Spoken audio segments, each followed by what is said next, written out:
So there's a few ideas for storage. Now this whole concept came about when my daughter moved home. This grill showed up on my patio. And I thought, well, she'll be going soon. So it just sat here. Meanwhile, I'm in and out of the breeze room with the charcoal bag, some lighter fluid. And finally it dawned on me, this sits right next to my grill.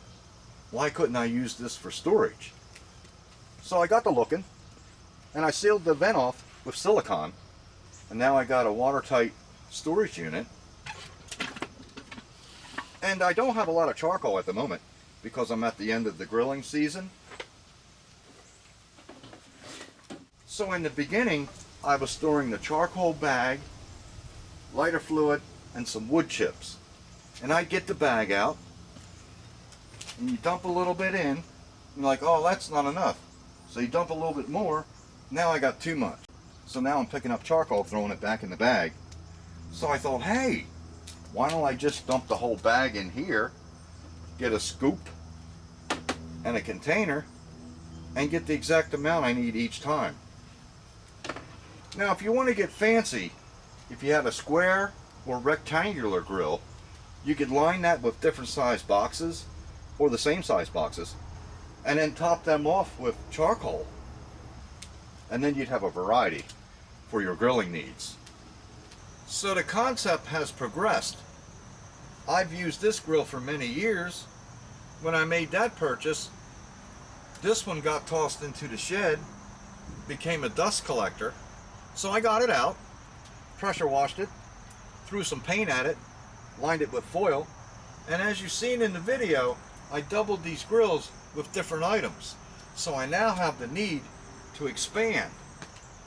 And these grills are relatively inexpensive, so I'll get a different style, mix things up, and use that grill for my paper plates, cups, bowls, silverware, napkins, paper towels, and I'll use the old grills for more rugged items.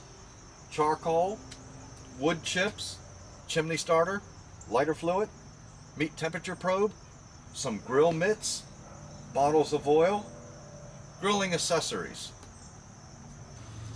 Which leads me to this grill. And you might be saying, that's a little small, son.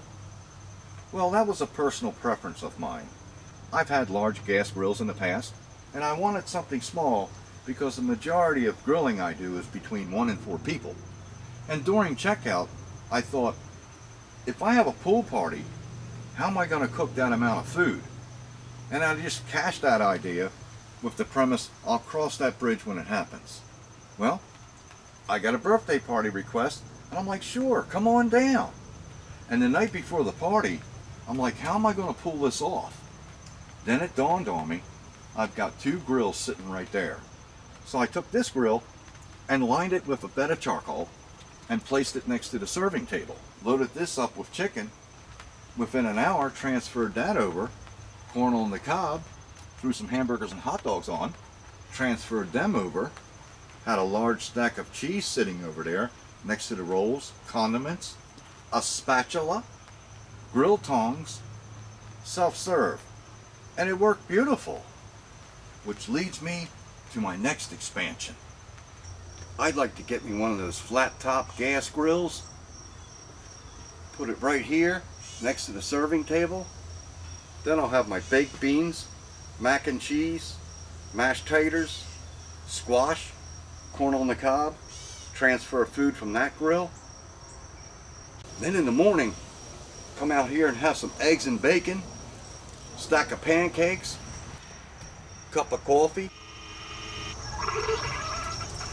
Now with all this grilling, we're going to need a sink. So I need another grill that I'll convert into a sink. And you might be like, why does it have to be a grill? Can't you just have a normal sink? Well, when guests come over, they'll see a wall of grills and they'll be like, are you the grill master or what? In the future, I'd like to build a hardtop gazebo or a tiki hut and then have all these grills built into the countertop all the way around. Of course, I'll have a different decor. flat screen TV, neon flashing Miller High Light, Budweiser. All this talk about grilling is making me hungry.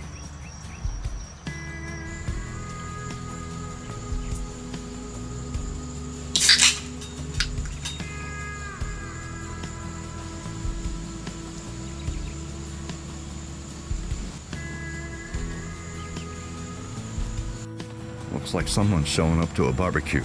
Yeah.